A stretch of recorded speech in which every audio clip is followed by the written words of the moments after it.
with Jon Impemba and James Grande.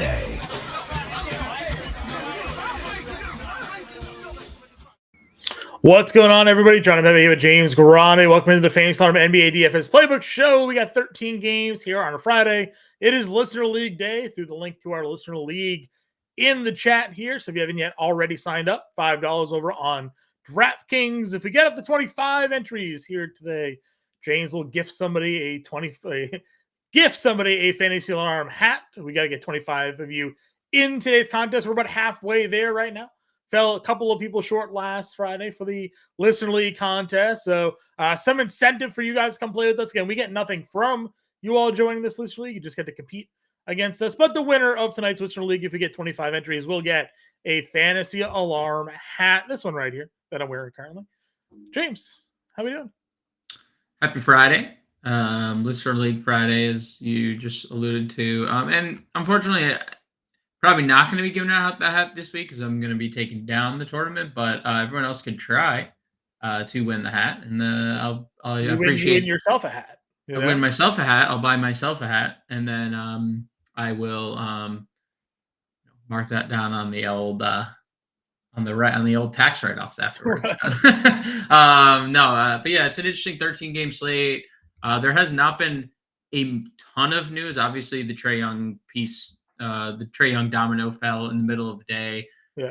And then the Orlando news fell in the middle of the day. And it's just kind of been stagnant since then. Chris Paul being questionable, midday questionable, is interesting. Sure. We've talked a lot about Steph Curry and his production this year with Chris Paul in and out of the lineup in terms of at least an assist ceiling for him here. So matchup against OKC, if there's no Chris Paul, maybe a boost to Steph Curry here this evening. True. That is a fair point for sure. But yeah, other than that, like we're just kind of awaiting a few things here and there. Portland news, Evan Mobley news is probably the biggest one we're waiting on. Yeah. Still, right?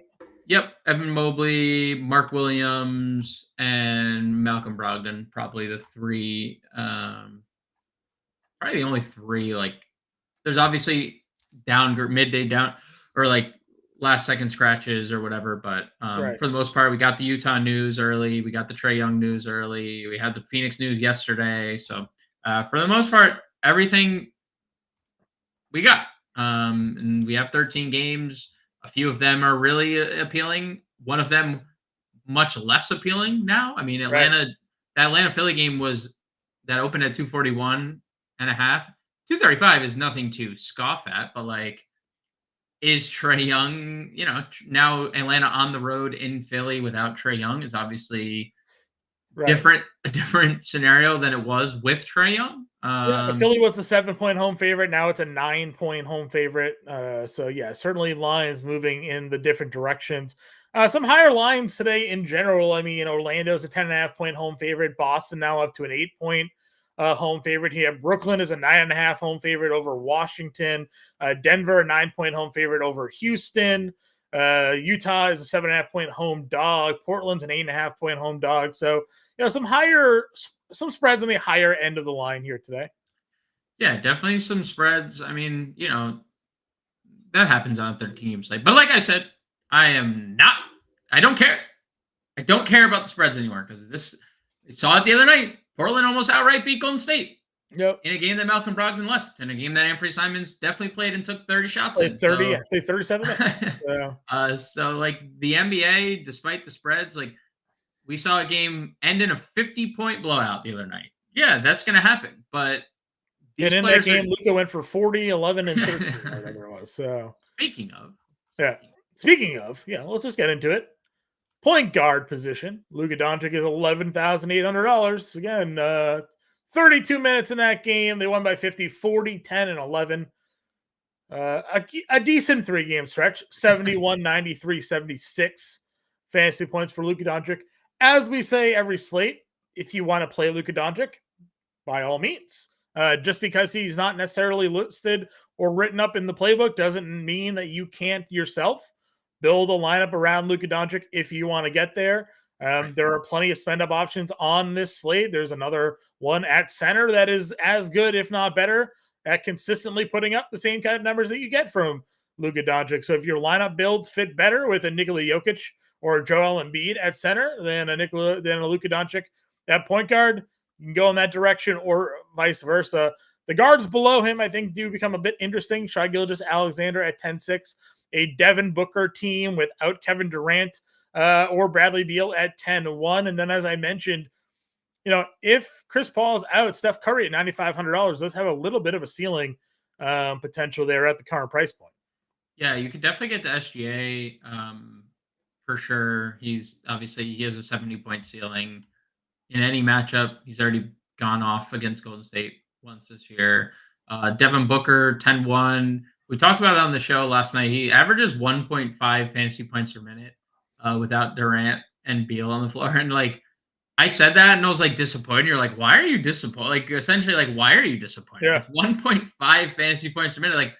There's a scenario where Devin Booker plays 38, 39 minutes at 1.5 fantasy points. You would probably be really happy with that output. Yeah, 70 fantasy points. Yeah. So. You would be very happy. So obviously getting to Devin Booker is a good thing. And I find it a little interesting that the field, now this is a lot to do, I think, with Trey being out. The field just completely swapped to DeJounte. But nobody is really getting to Devin Booker. Now, It's a 13-game slate, and ownership generally is more spread out on these kind of slates. But I just updated the ownership over at fantasyalarm.com. Devin Booker 14% on DraftKings. Feels pretty bad for good. Tournaments. Yeah, it's pretty good. Tournaments for sure.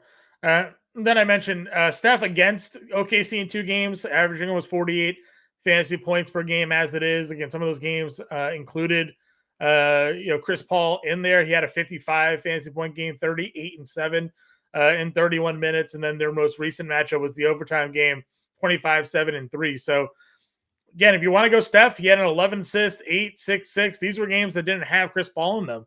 So 50 plus fantasy points at $9,500 in a matchup that is high scoring and close. I don't mind that now as a little bit of a tournament pivot. To your point, everybody's playing DeJounte now. He's 8K. I wrote him up, said he's going to be the highest probably roster player on the slate if Trae Young ends up getting ruled out. Even though the point spread is what it's at now, I still feel he's going to be able to exceed his value here. Yeah, he's currently the highest rostered player, only at 31%. And we'll see if any true value opens up that would usurp that, because there isn't really elite value. And I think that's why Murray is just kind of safe in cash and or tournaments, just given he's 8K. He's gone for 40 in 3 straight. Now there's no Trey. We saw him go for 60 plus without Trae Young earlier in the year. Yeah. And that's what he did when he was in San Antonio by himself. He was a walking triple-double, not actually, but flirted with triple-doubles left and right. And this is the cheapest price tag we've seen in some time. It just, I'm very comfortable going into a slate with DeJounte, even in tournaments, knowing that I'm just going to be different at other places. Right. Because it's so spread out. There's 26 teams on the slate. If DeJounte Murray is my chalk play, I have a lone Atlanta play that I'm sure you already know I'm going to go to, because the rest of the field's pivoting to other guys. Right. And nobody ever plays this one guy with an apostrophe in his name. And so we can get different elsewhere. I'm just going to eat the chalk here on DeJounte 8K and move on with my lineups. Yeah, 100%. I mean, other guys in the mid tier here, I think that could be viable here. Get Garland is $7,800. Kobe White is $7,100. Anthony Simons, Cole Anthony 68 with no Suggs now, or Fultz. Simon 68 as well. Some more mid-tier options at the point guard position. Yeah, I'm all aboard the Kobe White train, and I was a little skeptical at first, but he's just been undeniably good of late. I know 7,100 is a price we're not accustomed to seeing him at, right. But if you're gonna tell me that in 3 regulation games, because the Milwaukee game was overtime, he's gonna play 40, 40, and 38 minutes. And have 43, 55, 39 fantasy points, I'm in. No one really gets to Kobe White. Spurs are one of the top 5 teams in pace, bottom 5 teams in defense. So yeah, sign me up for some Kobe White in this tier. Garland's fine. Harden's fine. Cole Anthony, where are we on him tonight? I mean, it's an undeniably good spot, and I am slightly hesitant, a little more, and maybe this is just me misreading the situation. Not that I don't think Cole Anthony is a bucket. Not that I don't think Cole Anthony could go out and dominate. I mean, you and I talked extensively about Paolo this morning and how much we liked him. Right. There's no reason not to like Cole Anthony at 6,800. He's just like right there with DeJounte in terms of ownership. And like my guard spots, I'm using Booker, I'm using Murray. Sure. Am I good with getting to him? Yes. But he is 30% owned on a 13 game slate, so that is, I guess, something to. Sure. Other value point guards here on the slate. We went through it this morning and didn't really have a ton. I think we looked at Killian Hayes at $5,400 as a potential option. In tournaments here, we talked, we called Dennis Smith Jr.'s recent production, $4,700. Exum had started. If he started again, maybe at 45. Was there like a go-to value guard for you this evening?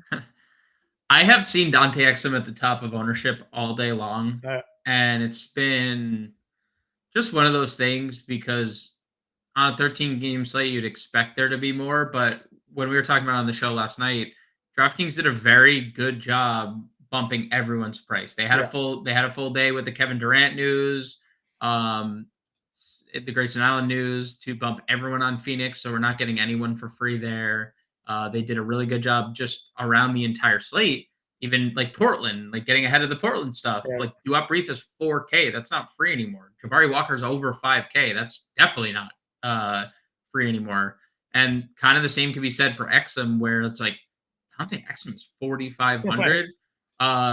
It is kind of worth mentioning that he did start, and you and I looked at the popcorn machine last night.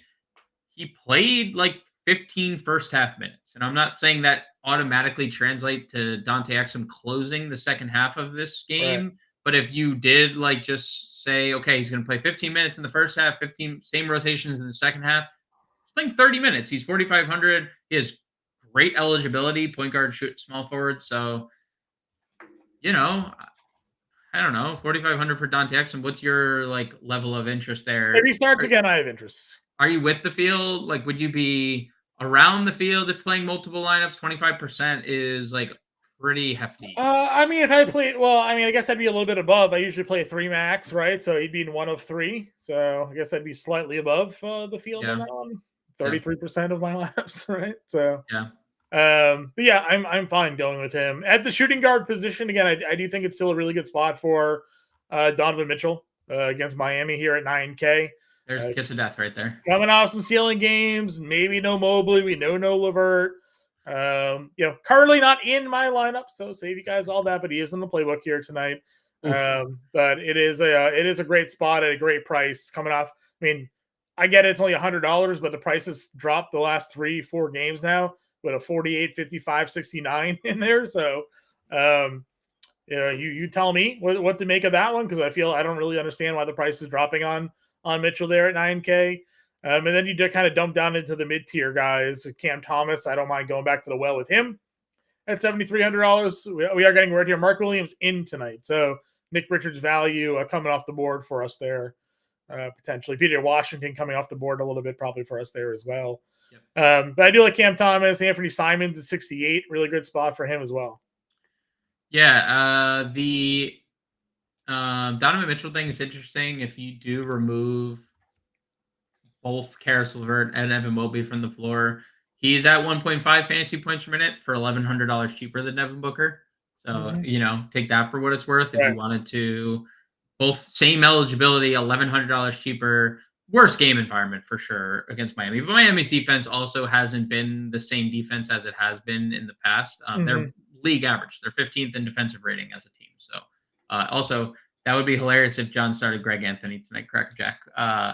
That would be on par. It would be on par and very Did I say the wrong name again?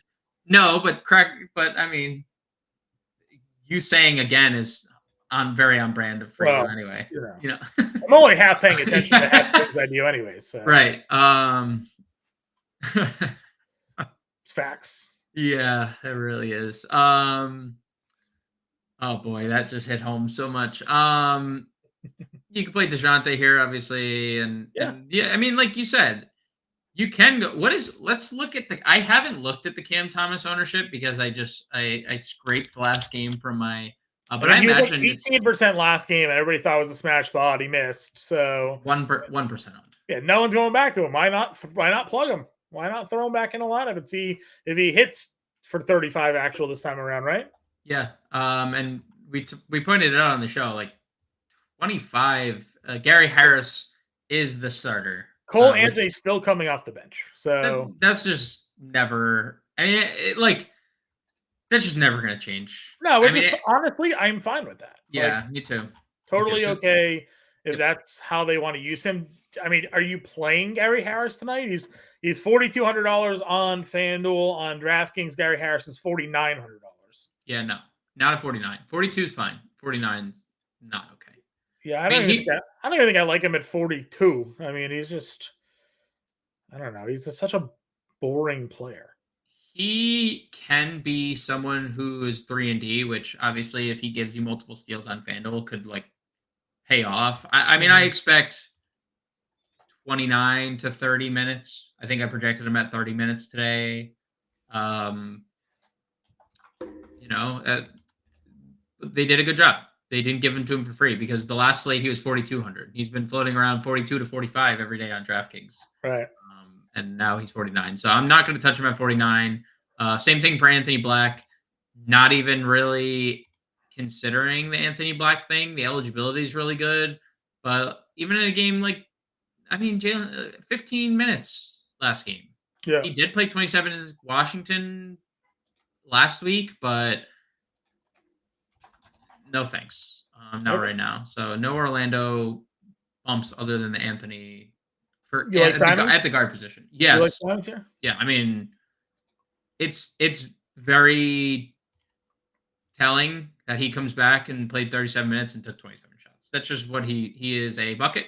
Yep. And there's no Grant. There's Ayton's all but ruled out. We don't know the status of Brogdon, but given his history of injuries, maybe 60-40 out. So what does that mean for Anthony Simons? Is he going to take even more shots than he did last game in a competitive setting against a better defense? Dallas is ranked 23rd. So no surprise, 6,800 Anthony Simons is getting a lot of ownership left. I agree.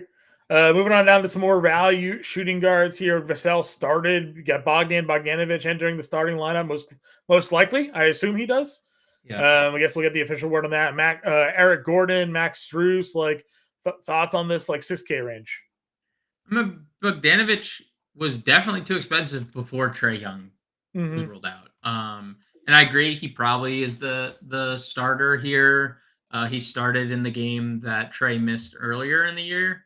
That was the DeJounte show, and I'm not gonna hold it to Bogdanovic's fault, but he's getting a lot of ownership here, and I am okay just not playing it.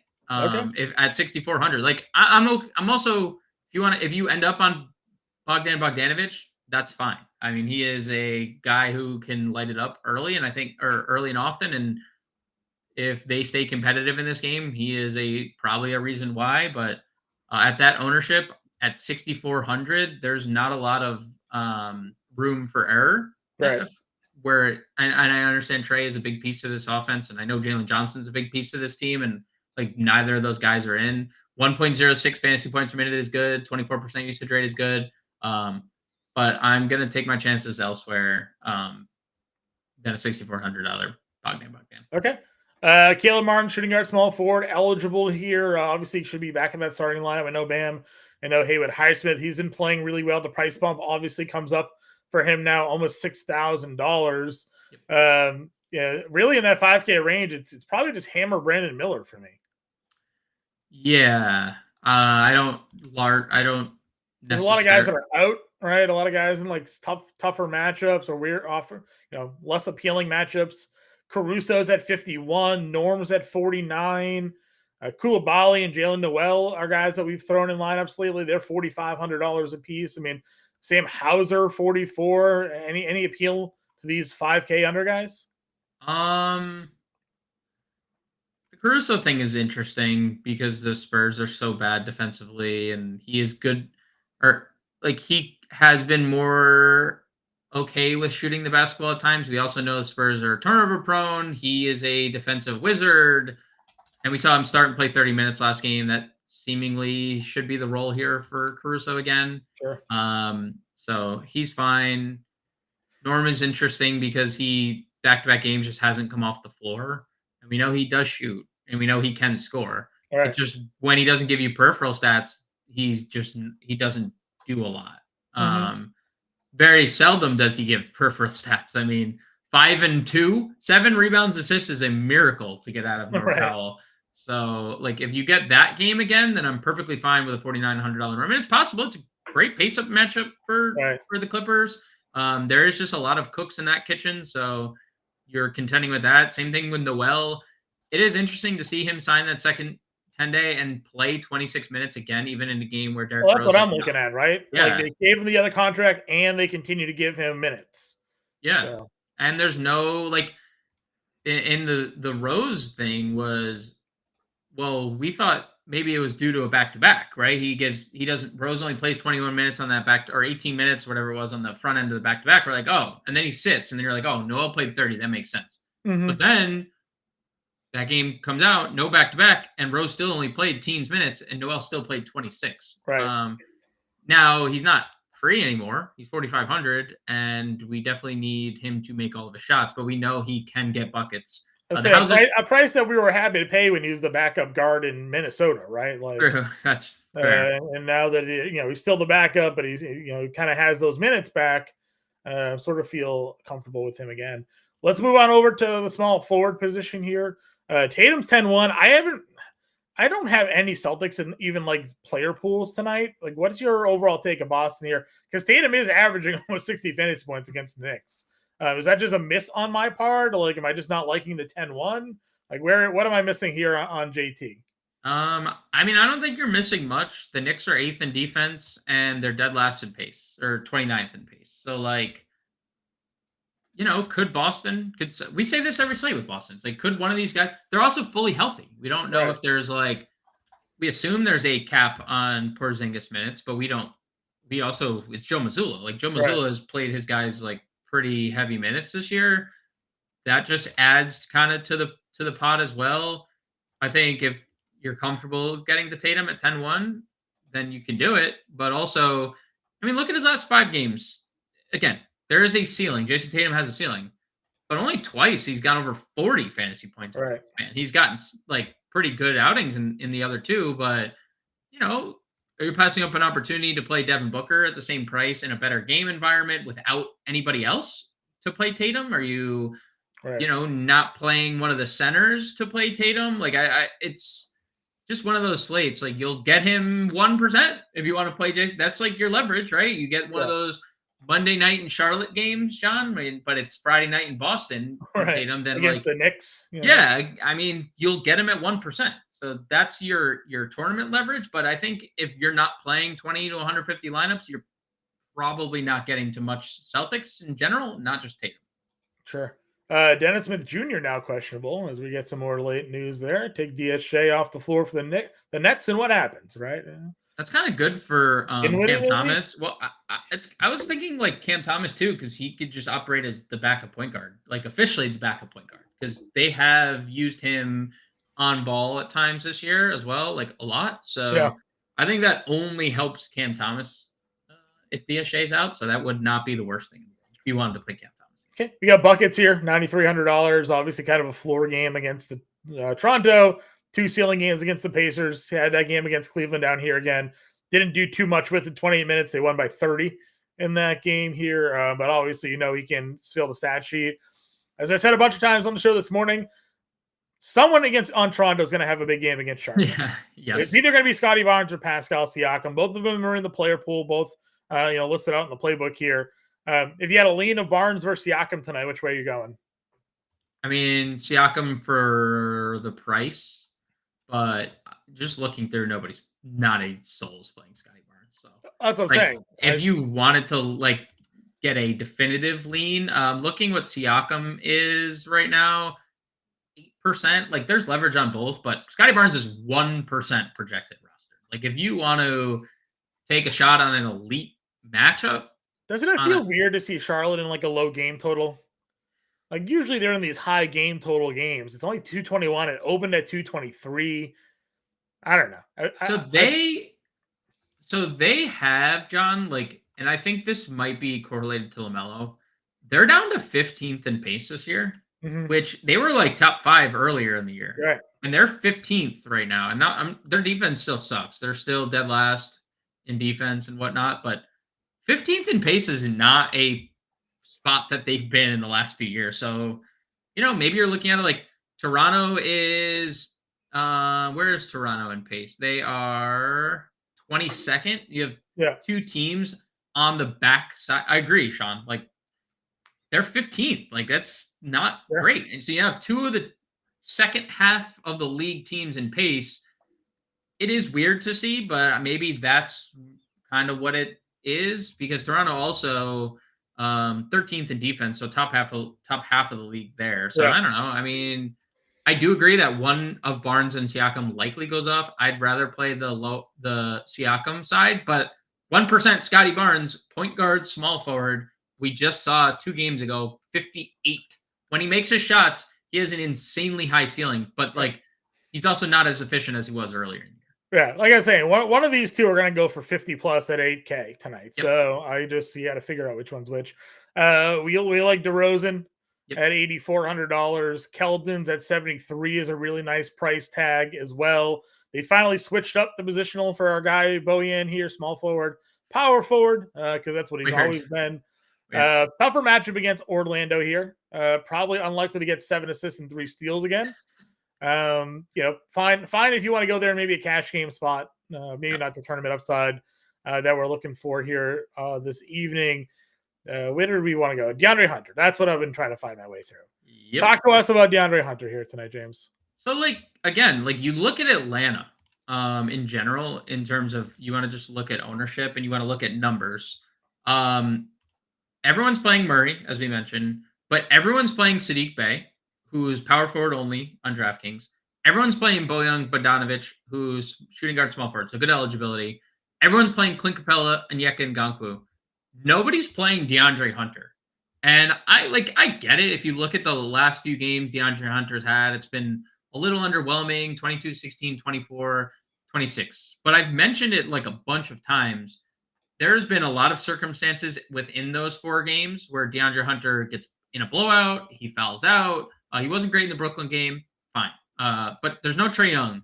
When you look at, without Trae Young, Jalen Johnson, only AJ Griffin has a bigger usage bump than DeAndre Hunter, and that is including DeJounte Murray in this. And AJ Griffin's only played 51 minutes over that span. So realistically, DeAndre Hunter with like 3x the time then is the leader in usage bump. I threw Garrett Matthews as a write down in the roster lock update section.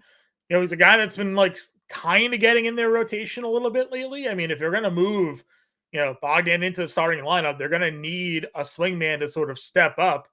It's been Matthews, or it's been like Griffin, the 2 guys kind of like playing 12 to 14 minutes, right? Like, Garrison Matthews, we've seen play minutes in this league before, could very well be a guy that now gets to 20 minutes tonight. I would also be worried it would be the other Matthews, because they're also giving Wesley Matthews like let's hope for the shooter and not the man that does nothing but play. I guess he's a 3-and-D. I don't know. Like, what is Wesley Matthews? He was. I mean, when he was in Portland, that was why he got like a contract outside, and like he was like a highly sought after guy. And then, was he the player that refused to shoot a 3 because he had like the contract bonus if his 3-point percentage was above a certain amount? Do you remember what I'm talking about there? Maybe there's a player on Portland. I forget who it was, but if he shot like above like 38% from 3 or something like that, he got a bonus. Respect. Or maybe it was Aaron Afalo. Might have been Aaron Afalo. I forget. Aaron Afalo. Look it up though. There's a There was a I feel like it was a Blazers player that had a 3-point percentage bonus in his contract, and he wouldn't shoot threes in the final day of the season because he didn't want to fall below it. So I respect that. I respect that move for the money. I mean, that's a money move, dude. Yeah. Shout out Aaron Aflalo, ex UCLA and Orlando Magic. Great. When you've been doing this as long as we have, James, we've seen quite a few players roll through this league. We sure have. Wait until April. Can't wait. What's the Dan Turkoglu doing these days? Just one more DeAndre Hunter note. 24% usage rate compared to the Sadiq Bey 19. I round up to 20%. So just we're getting 1.5x less ownership on DeAndre Hunter, who has multi-position eligibility and has shown a higher ceiling than Sadiq Bey this year. Just throwing that out there for tournaments if you want to be different. I think DeAndre Hunter is the way. Sadiq Bey, great cash game play. Bogdan, great cash game play, but I think Hunter is the tournament. Breaking baseball news: Tyler O'Neill just traded to the Red Sox. Wow, that's your Shohei Ohtani. The arms race has begun in the AL East. Congrats. John Morosi also saying his sources are indicating Ohtani on his way to Toronto. So we'll see if that news drops while we're doing about it. Well, I'm also seeing, and take this with a grain of salt because Nightingale. Nightingale's also reporting that Ohtani is at his home in Southern California. Nightingale doesn't know where he is. No, that's fair. Touche. Arson Judge on his way to San Francisco. Was it Mo Harkless? It could have been Mo Harkless, Mark. I mean, I'm surprised Mo Harkless ever had bonus incentives to begin with. That's probably true. All right, what other small forwards here? Pat Williams starts, fine at 5,200. We mentioned Exum, another guy who is what he is. He has good eligibility. John, what do you make of and I guess this is more relevant now because Chris Paul news. What do you make of Moses Madi? Moses Madi? Moses Madi. Is it him? Is it Podzinski? Like who gets it? Well, the minutes have been super awesome. 28. I know one of them was a start. And there was no Wiggins and no Paul, right? So, but then there was Wiggins and Paul in Portland. True. Both of those guys played, and he still played 26 minutes. Kevon Looney, done. Played 16 minutes. And no Gary Payton too, right? And no Gary Payton.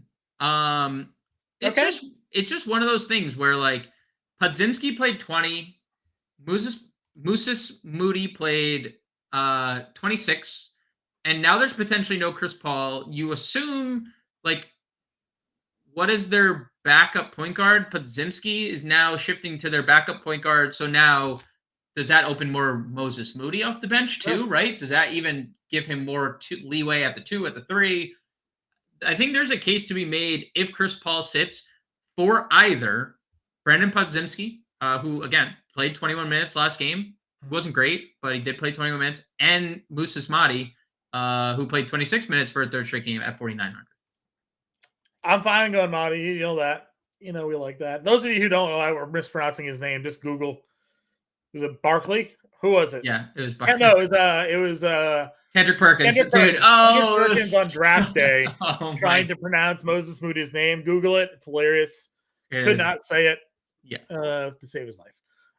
Tari Eason, $4,600, getting over 20 minutes. Bilal Coulibaly, playing a bunch of minutes lately.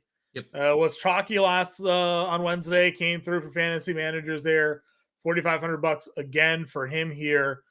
Sam Hauser keeps kind of scoring. We don't know who's going to start for Phoenix, but it's going to be Little or Kogi or somebody here. So there is going to be some small forward value on the slate. I think we can find ourselves getting to here. The field thinks that it's going to be KBD. Okay. Power forward. Oh, no, you're a small forward. Because nobody's playing Nasir Little. Nobody's playing Josh Okogie. Okay. I think, and I said it on the show last night. They have 2 open spots with Grayson Allen and Durant out. So they do. And you and I were kind of trying to theorize what it was going to be because it's Gordon Booker. Nurk. And then Okogie has, but they've all started, like all three of those guys, Okogie, KBD, Little, have started before. Mhm. So unfortunately, 9 o'clock game. At least it's not a 10 o'clock game. That's fine, right? 9 o'clock. You still have 2 games after another Denver Houston game at that time. So like you can play around with your lineup and pivot if you need, but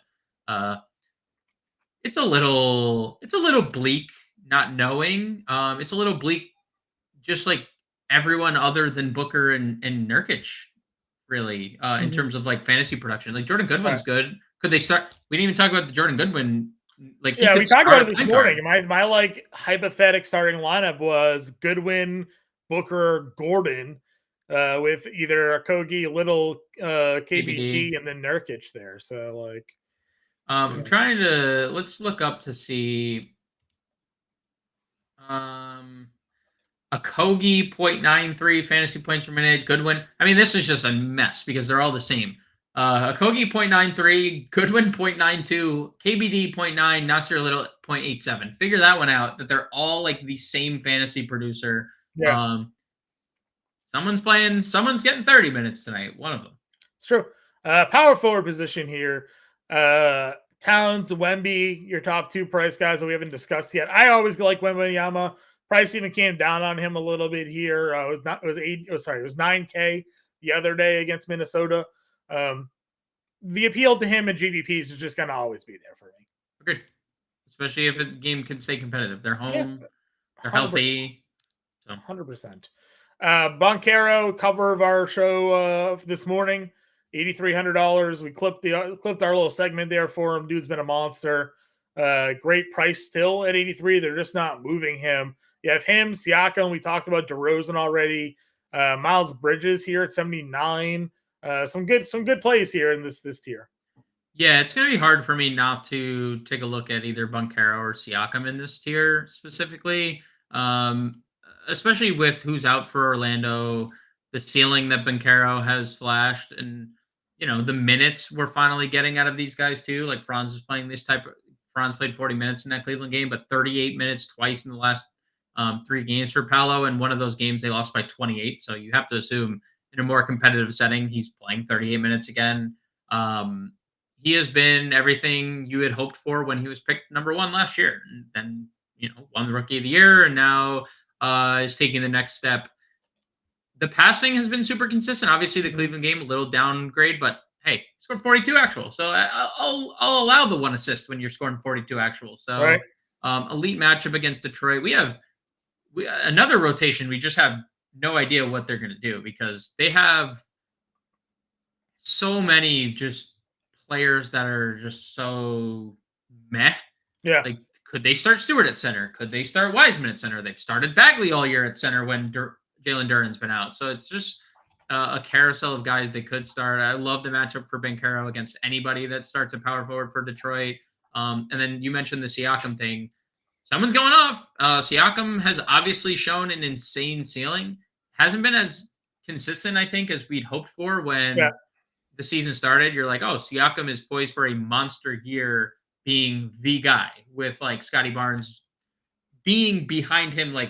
But there was a gap, at least offensively. And there hasn't been that big of a gap, but he is coming off 22, 21, 30 actual the last 3 games and now has the 30th ranked defense opposing him. So I just got a message here, James, too, just to confirm that Mark was correct. It was Mo Harkless who netted $500,000 for not taking a 3 on the final day of the season. He had to finish with above a 35% 3-point percentage there. So we should go back and look. Whoever has that box score open, just look at how many shots he took. How many mid-range jumpers did he just take? How many open threes he had? Just one dribble inside the arc and just pop. Like that is okay. So it was even better than I expected. He didn't attempt a 3-point shot over the final 4 games of the regular season. Salute to Mo Harkless to make sure that he pocketed the extra $500K, which, I mean, a man's got to be about his money when you're Mo Harkless, right? So, John, he was playing the in-season tournament before the in-season tournament even existed. Man. Salute to Mo Harkless. That's all I got to say. That's fully understood the assignment, John. That is some funny stuff there for Mo Harkless. I'm pulling it up to see what you had to say. Where was it? It said he didn't attempt a 3 over the final. I'll have to figure out what year it was. But that's funny stuff there. All right, mid-tier power forward. Where does Draymond land for you here tonight? I mean, he is in play. He has had some monster games of late. Like, anytime you see Draymond score 21, it reminds you that, like, he can at times be that guy. More than likely, he won't be, but he's always been a decent, like, floor spacer. For what it's worth, he has shot the shit out of the 3 ball this year. 45% from 3. Mhm. Is that sustainable? Probably not, but it is worth mentioning. Like, as you get older, that's probably something he's working on a lot more than when he was like young and more athletic and attacking the rim and just being like a nuisance on the offensive glass and stuff like that. So it is worth mentioning he's shooting the lights off out of the gym. So if he's going to keep being this guy, obviously no Chris Paul on the floor, he'll operate as the second unit point guard as well, Mhm. which you love to see because you do see the assist numbers look like 9. Don't love the price. Do like the production the last few games. I could see a scenario in tournaments where I click on Draymond. All right, where else in the mid-tier for power forward are you looking? I mean, not a lot of places. PJ Washington was fine before the Williams news. Now he's just completely off the board, given that he's 6K, not 5,400. Sadiq Bey is someone like I'm not saying I wouldn't play Sadiq Bey because he's been better than Hunter lately, but we saw the 4 games prior when Hunter was the guy, Sadiq Bey suffered, and Mhm. I just it's a little it's always a little confusing to me when you see this, right? When you see such a discrepancy between guys. Like Sadiq Bey is only power forward. He's Right. more expensive. He has a smaller usage rate with these 2 players off the floor. They're playing similar minutes, but Sadiq Bey is 1.5x his ownership. Like I'm okay getting to see Sadiq Bey, but like why not if you are playing tournaments, right? Just again, just tournament mindset. Like, why Mhm. wouldn't you play DeAndre Hunter, who's been arguably the better player in the scenario that we're looking at? No Trey Young, no Jalen I Johnson. think So it's obviously recent recent, right? production, so which I guess makes sense. I'm trying to see like what else there's in this range here. There really wasn't, right? Like we covered all these guys at small forward already. We had Bay and Hart. Value? Do you go back to Jabari Walker at $5,200? Or is that too expensive for you now? I mean, he's gonna foul out before we even get a chance to play him. Chetty So at 47. Chetty is fine. That's another guy that they just really didn't take any time to price bump. Like, I don't know how sustainable 6 and 5 assists are. Maybe it is because they're not playing a point guard. Like, they're playing Devin Vassell at point guard. He is a score first guard, Mhm. not a point guard. So maybe Chetty is just someone gonna set up the offense. That's like okay. I would play Jalen Williams 6,200 small forward, power forward. He didn't have a great game against Houston, but was Right. monstrous in Dallas and LA the few games prior. I don't love this tier, John, to be honest. Just in general. Yeah. Tumani Kamara is someone that like I go down to prob- Jordan Niang here at 4K. yeah. I mean, I will If especially Mobley's if out, potentially Karis LeVert's out. He played 28 minutes and 22 minutes the last 2 games. He's been efficient with the shot, which is nice, giving you some rebounds. At 4K, you need 20 fantasy points, something he was giving you, fairly consistently this year when he started seeing the increased playing time. So I don't mind some George Niang here. Dennis Smith Jr. ruled out Okay. tonight. Yeah, I don't also mind Georges Niang. I would also probably. What do we have for the Okoro price? I don't want to torture myself. 4,300. If it was under 4K, then maybe. He's going to win me something this year, Sean. So Refusing to attempt a 3 in the final 4 games, Mo Harkless earned 500K for incentive contract award. Yep. 35. 2016, 2017 season. That He is did so not take a funny. 3 over the final 4 games of the year. Dude, you have like there is no way that like that's not the first thing he's telling his grandkids when he's older. Oh, of course not.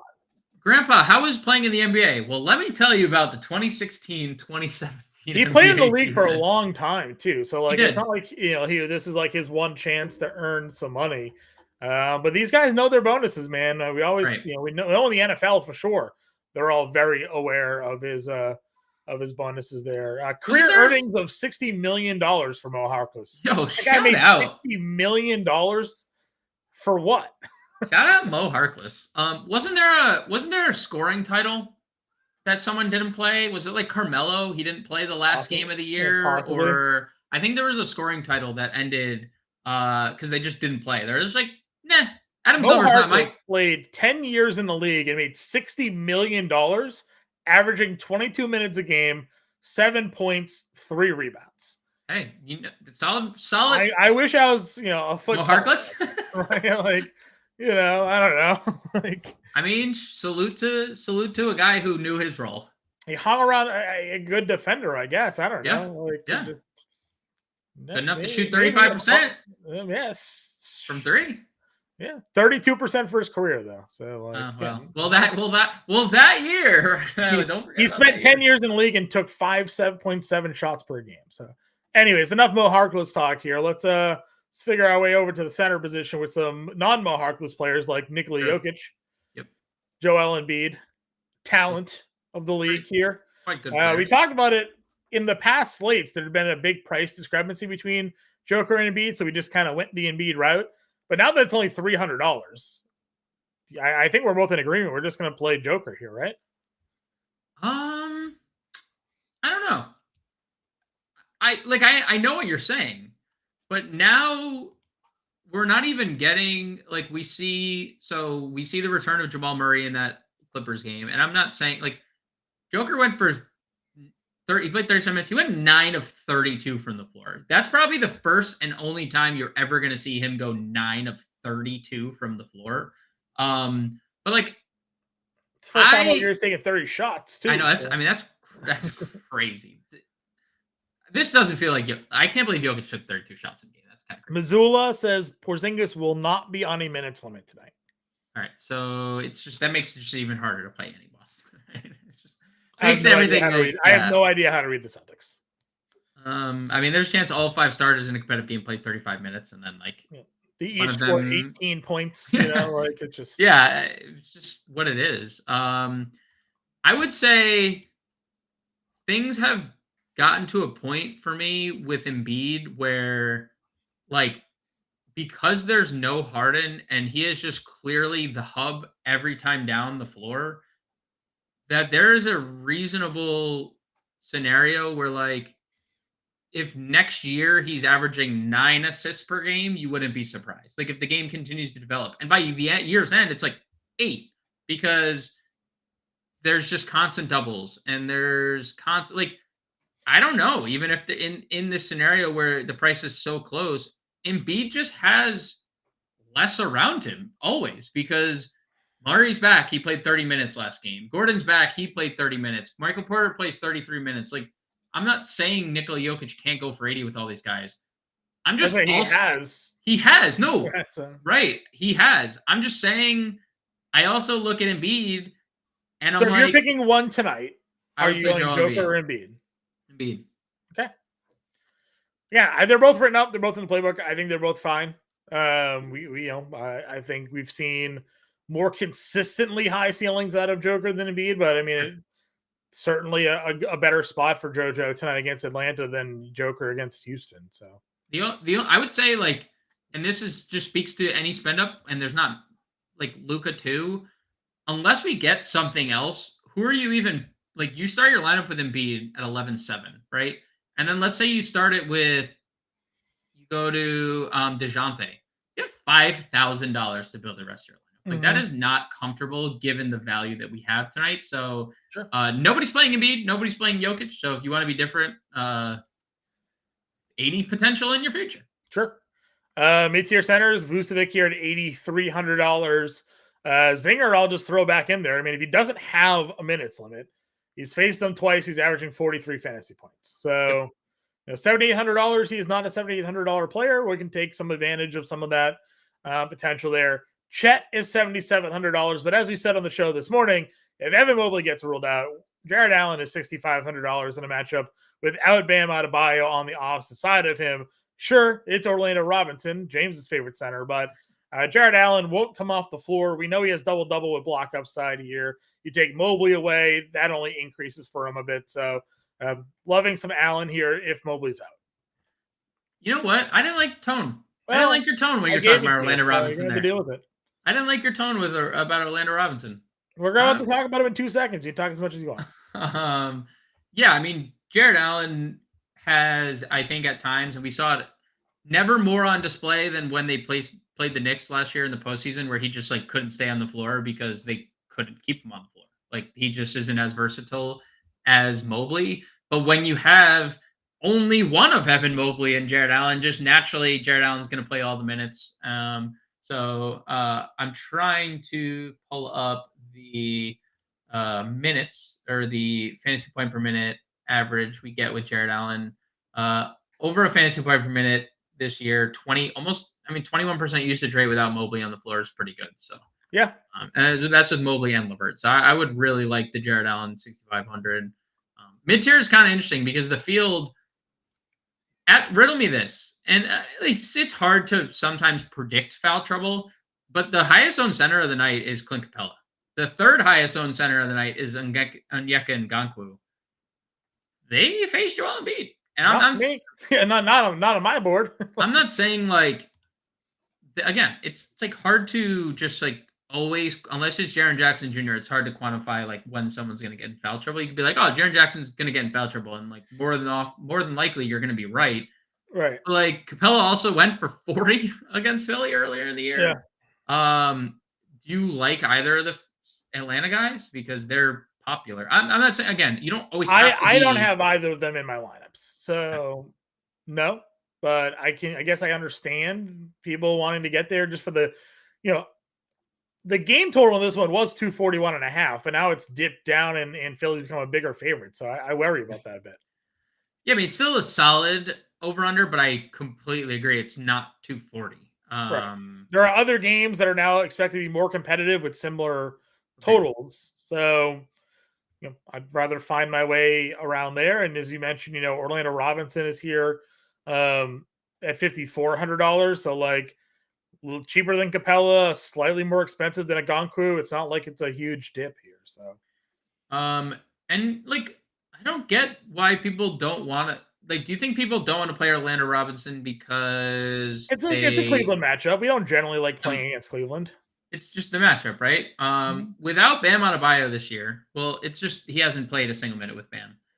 He's averaged 1.14 fantasy points. Like you said it. Anytime he plays like 25 minutes, he goes off. So, it's hard to like say he's going to go for 46 fantasy points again, but 26 minutes or more in 4 games. Each of those 4 games, he gave you 31, 33, 27, 46. So, this is 5x. These are 6x. This is 8x. So, right. Yep. Yeah. No arguments. No arguments for me. Reith was the only other guy, I guess, down here because Nick Richards, with Williams back, isn't going to be a value play. Reith is 4K. He played 22 minutes. He had 5 fouls. If you want to get there, you can. He's a value center. I think possibly using Reith is in your util today isn't the worst idea because that's your late night window. Mm-hmm. And we do kind of want to know what the Phoenix starting lineup is going to look like. And like that could just be a pivot because you'll know the Phoenix starting lineup obviously an hour before that game. Because you and I talked about it. Like Reith played 22 minutes. He played 5 first quarter minutes and then only came back in the second quarter because Jabari Walker had picked up 3 fouls. Picked up his 3rd foul. I mean, he was 3,200. He did get there, obviously. He smashed. But if you give 25 fantasy points at 4K today, doesn't beat you necessarily. And the field's still getting there. So I can definitely see a case where how you were kind of uncomfortable with Duop Reith on the show this morning. And I am kind of there with you right now. Like he's 20% rostered. People are getting to Duop Reith on a 13-game slate. And it's not 3,200 anymore. It's $4,000. So I can see a scenario why you would want to fade. Yeah. Anybody else for you at center today?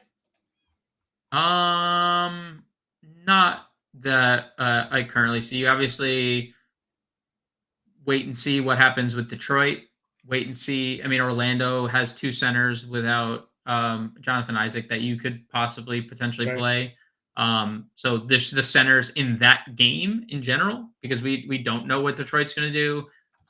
I have a weird feeling we're going to start seeing more James Wiseman going forward, but that is just more intuition than it is like actual data point. But just drop the listener league link into the chat again. If we get 25 entries into today's listener league, James will be giving away a fantasy alarm hat to the winner, the hat that I am wearing right now.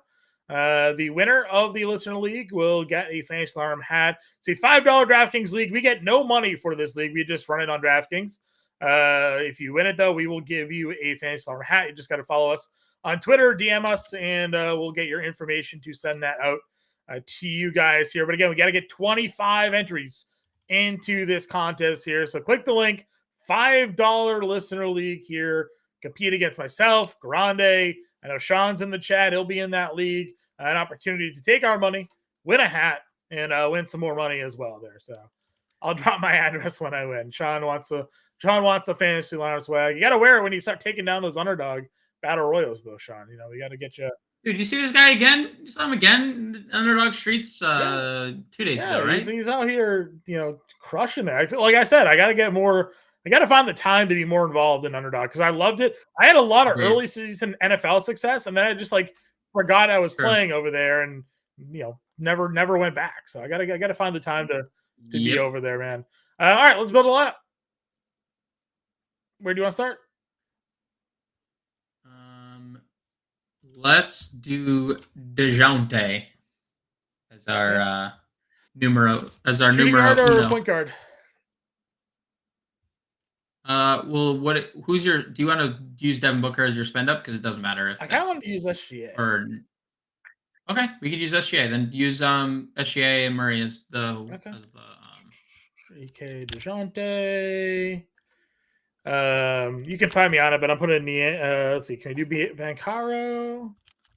Niang. You can find me on it, but I'm using George's Niang. I'm not gonna find you on it. All right. Guard, center. So can we put Allen in here? I imagine he wasn't playing because he wasn't at work, the shoot around. He wasn't at shoot around this morning. Yeah. All right. So we need a value play here. What's our Dante Exum? We had Reith, right? You wanted to plug Reith as like a util? Yeah, I mean, we can plug Reith because then we can pivot to Phoenix if we get a starting lineup that is Nasir Little or. Do you play Black here? Okay. No. I don't. Okay. No. Just ask him. There is a low. There's a low floor for a lot of these guys. No, that's kind of like the uncomfortability of spending up tonight with any volume because there's not value tonight. Cool buy as a forward. A guard. I think I just did this. I think I wanted to go the other way. Gary Trent's down to 4,100. They're just not playing him anymore. He is popular. That's not a bad plug. He is getting for a tournament play. $4,100 Gary Trent to fit that lineup build. It's not terrible. Gary Trent could go out there and hit 5 threes in 25 minutes and get you 2 rebounds, 2 steals, and would not surprise me in the size bit. I mean, $3,200. I'm not saying you're wrong. There's also just a scenario where it's Wesley Matthews because head coach Quinn Snyder talked about how much of a leader Wesley Matthews was when he wasn't playing, and then immediately upon returning, entered the rotation. You're like, why is Wesley Matthews in this rotation? And AJ Griffin's just not. So it's just one of those things. I don't mind Gary Trent there if you're cool with that looking lineup there. I mean, we got Bancaro, SGA, and Murray. If Chris Paul gets ruled out, I would even pivot down to Steph.